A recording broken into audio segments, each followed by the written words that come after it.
OnePlusന്റെ OnePlus 12 എന്ന പുതിയൊരു smart phone Indian മാർക്കറ്റിൽ ലോഞ്ച് ചെയ്യാൻ പോകുന്നുണ്ട്. ഈ ഫോണിൻ്റെ ഇന്ത്യയിലെ ലോഞ്ച് ഡേറ്റ് ഇപ്പം ഒഫീഷ്യലായിട്ട് തന്നെ കൺഫേം ആയിട്ടുണ്ട്. പിന്നെ മുമ്പ് ചൈനീസ് മാർക്കറ്റിലൊക്കെ ഈ സ്മാർട്ട് ഫോൺ ലോഞ്ച് ചെയ്തിട്ടുണ്ട്. ഫീച്ചേഴ്സ് ഒക്കെ ഓൾമോസ്റ്റ് കൺഫേംഡ് ആണ് എന്ന് തന്നെ പറയാവുന്നതാണ്. ഇപ്പം ഈ ഒരു വീഡിയോയിൽ നമ്മൾ നോക്കാൻ പോകുന്നത് OnePlus 12 എന്ന സ്മാർട്ട് ഫോണിനെ പറ്റിയിട്ടാണ്. വീഡിയോ തുടങ്ങുന്നതിന് മുമ്പ് പറയാനുള്ള ഒരു കാര്യം എന്താ വെച്ചാൽ, നിങ്ങൾ ടെക് വാർത്തകൾ ഫോളോ ചെയ്യാൻ താല്പര്യമുള്ളവരാണെന്നുണ്ടെങ്കിൽ നമ്മുടെ വാട്സപ്പ് ചാനലിലോ അല്ലാന്നുണ്ടെങ്കിൽ ടെലഗ്രാം ചാനലിലോ ജോയിൻ ചെയ്യാവുന്നതാണ്. താഴെ ഡിസ്ക്രിപ്ഷനിലും അതുപോലെ തന്നെ കമൻറ്റ് ബോക്സിലും നമ്മുടെ വാട്സപ്പ് ചാനലിൻ്റെയും അതുപോലെ തന്നെ ടെലഗ്രാം ചാനലിൻ്റെയൊക്കെ ലിങ്കും കാര്യങ്ങളൊക്കെ കൊടുക്കുന്നുണ്ട്. അവിടെ റെഗുലർ ആയിട്ടുള്ള ടെക് അപ്ഡേറ്റ്സും കാര്യങ്ങളൊക്കെ ലഭിക്കുന്നതായിരിക്കും. നമ്മൾ ആദ്യം ഫീച്ചേഴ്സിനെ പറ്റി നോക്കുകയാണെന്നുണ്ടെങ്കിൽ OnePlus 12 6.82 ഇഞ്ചിൻ്റെ 2K ഡിസ്പ്ലേ വന്നേക്കാം. അപ്പോൾ 2K റെസൊല്യൂഷനൊക്കെ വരുന്നതായിരിക്കും, നല്ലൊരു കാര്യമാണ്. പിന്നെ LTPO ഡിസ്പ്ലേ ആയിരിക്കും ഇതിൽ വരിക. അതായത് റിഫ്രഷ് റേറ്റ് 1 ഹെർട്സിൻ്റെയും 120 ഹെർട്സിൻ്റെയും ഇടയിലായിട്ട് അഡ്ജസ്റ്റ് ചെയ്യാൻ കഴിയുന്നതായിരിക്കും. മാക്സിമം ഇതിൽ 120 ഹെർട്സിൻ്റെ റിഫ്രഷ് റേറ്റ് ആയിരിക്കും സപ്പോർട്ട് ചെയ്യുക. പിന്നെ AMOLED ഡിസ്പ്ലേ ആയിരിക്കും ഈ ഫോണിൽ വരിക. പഞ്ചോൾ ഡിസൈൻ വരുന്നതായിരിക്കും. പഞ്ചോൾ വരിക ടോപ്പ് സെൻറ്റർ ഭാഗത്തായിട്ടായിരിക്കും. കർവ്ഡ് ആയിട്ടുള്ള ഡിസ്പ്ലേയും കാര്യങ്ങളൊക്കെ ഈ ഫോണിൽ വരുന്നതായിരിക്കും. 10 ഡിസ്പ്ലേ ആയിരിക്കും ഈ ഫോണിൽ വരിക. അതുപോലെ തന്നെ ഡോൾബി വിഷൻ്റെ സപ്പോർട്ടും കാര്യങ്ങളൊക്കെ ഇതിൽ വരുന്നതായിരിക്കും. ഈ ഒരു ഫോണിൻ്റെ പീക്ക് ബ്രൈറ്റ്നസ് വരിക 4500 നിറ്റ്സ് ആയിരിക്കും. അപ്പം വളരെ കൂടിയൊരു പീക്ക് ബ്രൈറ്റ്നസ്സും കാര്യങ്ങളൊക്കെ ഈ ഫോണിൽ വരുന്നതായിരിക്കും. ഇപ്പോൾ മാർക്കറ്റിലുള്ള ടോപ്പ് പീക്ക് ബ്രൈറ്റ്നസ്സും കാര്യങ്ങളൊക്കെ ഈ ഫോണിൽ വരുന്നതായിരിക്കും. പിന്നെ 2160 ഹെർട്സിൻ്റെ PWM ഡിമ്മിങ് എന്നുള്ള ഫീച്ചറും ഇതിൽ വരുന്നതായിരിക്കും.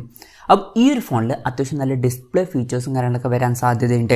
In display finger print sensor ഈ ഫോണിൽ വരുന്നതായിരിക്കും. IP65 റേറ്റിംഗ് ഇതിൽ സപ്പോർട്ട് ചെയ്യുന്നതായിരിക്കും. IP68 റേറ്റിംഗ് ആയിരുന്നെങ്കിൽ കുറച്ചും കൂടി നന്നായി. എന്തായാലും IP65 റേറ്റിംഗ് ഇതിൽ വരുന്നതായിരിക്കും. ഇനി പ്രോസസ്സറിൻ്റെ കാര്യത്തിലോട്ട് വരികയാണെന്നുണ്ടെങ്കിൽ സ്നാപ്ഡ്രാഗൺ 8 Gen 3 എന്ന പ്രോസസ്സറുമായിട്ടായിരിക്കും ഈ ഒരു സ്മാർട്ട് ഫോൺ വരിക. ഇത് സ്നാപ്ഡ്രാഗണിൻ്റെ ഏറ്റവും ലേറ്റസ്റ്റ് ആയിട്ടുള്ള ഫ്ലാഗ്ഷിപ്പ് പ്രോസസ്സറാണ്. ആ ഫ്ലാഗ്ഷിപ്പ് പ്രോസസ്സർ തന്നെ വരുന്നതായിരിക്കും. ആ ഫ്ലാഗ്ഷിപ്പ് ലെവലിൽ വരുന്ന ബെസ്റ്റ് ആയിട്ടുള്ള പെർഫോമൻസും കാര്യങ്ങളൊക്കെ ഇതിൽ വരുന്നതായിരിക്കും. പിന്നെ 5G സപ്പോർട്ടും കാര്യങ്ങളൊക്കെ ഇതിൽ വന്നേക്കാം.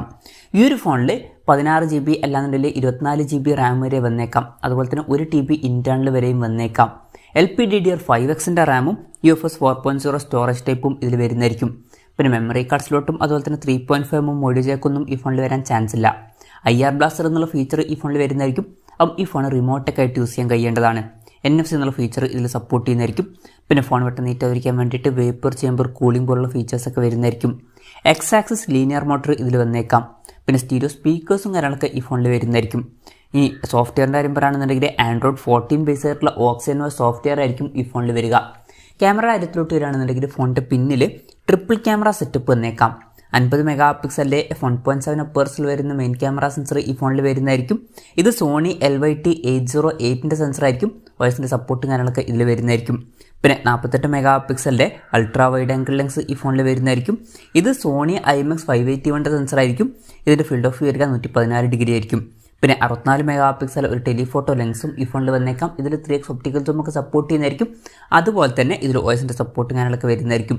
സെൽഫി ക്യാമറയുടെ കാര്യം പറയുകയാണെന്നുണ്ടെങ്കിൽ ഫ്രണ്ടിൽ 32 മെഗാ പിക്സലിൻ്റെ f2.4 അപ്പേഴ്സിൽ വരുന്ന സോണി IMX 615ൻ്റെ സെൽഫി ക്യാമറ വന്നേക്കാം. അപ്പം ഓൺ പേപ്പർ നല്ലൊരു ക്യാമറ സ്പെസിഫിക്കേഷനും കാര്യങ്ങളൊക്കെ ഈ ഫോണിൽ വരുന്നതായിരിക്കും. ബാറ്ററിയുടെ കാര്യം പറയുകയാണെന്നുണ്ടെങ്കിൽ 5400 mAhൻ്റെ ബാറ്ററി ആയിരിക്കും ഈ ഫോണിൽ വരിക. 100 വാട്ടിൻ്റെ ഫാസ്റ്റ് ചാർജിങ് സപ്പോർട്ടൊക്കെ ഇതിൽ വരുന്നതായിരിക്കും. അതുമാത്രമല്ല 50 വാട്ടിൻ്റെ വയർലെസ് ചാർജിങ് സപ്പോർട്ടും 10 വാട്ടിൻ്റെ റിവേഴ്സ് വയർലെസ് ചാർജിങ് സപ്പോർട്ടും ഈ ഫോണിൽ വരുന്നതായിരിക്കും. പിന്നെ Type-C ചാർജിങ് പോർട്ടുമായിട്ടായിരിക്കും ഈ ഒരു സ്മാർട്ട് ഫോൺ വരിക. USB Gen 3.2ൻ്റെ സപ്പോർട്ടും കാര്യങ്ങളൊക്കെ വരുന്നതായിരിക്കും. അപ്പോൾ നല്ലൊരു ബാറ്ററി സെറ്റപ്പ് ഈ ഫോണിൽ വന്നേക്കാം. ഫ്ലാഗ്ഷിപ്പ് ലെവലിൽ വരുന്ന ഫോണുകളിൽ കാണുന്ന വയർലെസ് ചാർജിങ് എന്നുള്ള ഫീച്ചറും ഇതിൽ വന്നേക്കാം. അപ്പം ഇതൊക്കെയാണ് മൊത്തത്തിൽ ഫീച്ചേഴ്സിനെ പറ്റി പറയാനുള്ള കാര്യങ്ങൾ. ഇനി ലോഞ്ച് ഡേറ്റിൻ്റെ കാര്യത്തിലോട്ട് വരികയാണെന്നുണ്ടെങ്കിൽ ജനുവരി 23-നാണ് ഈ സ്മാർട്ട് ഫോൺ ഇന്ത്യൻ മാർക്കറ്റിൽ ലോഞ്ച് ചെയ്യാൻ പോകുന്നത്. ലോഞ്ച് ഡേറ്റ് ഇപ്പം ഒഫീഷ്യലായിട്ട് തന്നെ കൺഫേം ആയിട്ടുണ്ട്. വിലയുടെ കാര്യത്തിലോട്ട് വരികയാണെന്നുണ്ടെങ്കിൽ ചൈനീസ് മാർക്കറ്റിൽ ഈ ഫോൺ 50,700 രൂപ പ്രൈസ് റേഞ്ചിലായിട്ടാണ് ലോഞ്ച് ചെയ്തിട്ടുള്ളത്. പക്ഷേ ഇന്ത്യൻ മാർക്കറ്റിലോട്ട് വരുമ്പം വില കുറച്ചും കൂടി കൂടാൻ ചാൻസ് ഉണ്ട്. ഇന്ത്യൻ മാർക്കറ്റിൽ നമുക്ക് ഈ ഒരു സ്മാർട്ട് ഫോൺ ഒരു 60,000 രൂപ പ്രൈസ് റേഞ്ചിലൊക്കെ ആയിട്ട് എക്സ്പെക്ട് ചെയ്യാവുന്നതാണ്. കൺഫർമേഷൻസ് ഒന്നും ഇപ്പം പുറത്ത് വന്നിട്ടില്ല. ജസ്റ്റ് നമ്മുടെ എക്സ്പെക്ടേഷൻ പറഞ്ഞു എന്നേ ഉള്ളൂ. എന്തായാലും OnePlusൻ്റെ OnePlus 12 എന്ന പുതിയൊരു സ്മാർട്ട് ഫോൺ ഇന്ത്യൻ മാർക്കറ്റിൽ ലോഞ്ച് ചെയ്യാൻ പോകുന്നുണ്ട്. OnePlusൻ്റെ ഇനി വരാൻ പോകുന്ന ഫ്ലാഗ്ഷിപ്പ് ഫോണാണ്. ഈ ഫോണിനെ പറ്റിയിട്ടുള്ള നിങ്ങളുടെ അഭിപ്രായം ജസ്റ്റ് ഒന്ന് കമൻറ്റ് ചെയ്യുക. അതുപോലെ തന്നെ ഈ ഒരു സ്മാർട്ട് ഫോൺ ഇന്ത്യൻ മാർക്കറ്റിൽ നിങ്ങൾ ഏത് പ്രൈസിങ്ങിലാണ് എക്സ്പെക്ട് ചെയ്യുന്നത് എന്നുള്ള കാര്യം കൂടി ജസ്റ്റ് ഒന്ന് കമൻറ്റ് ചെയ്യുക.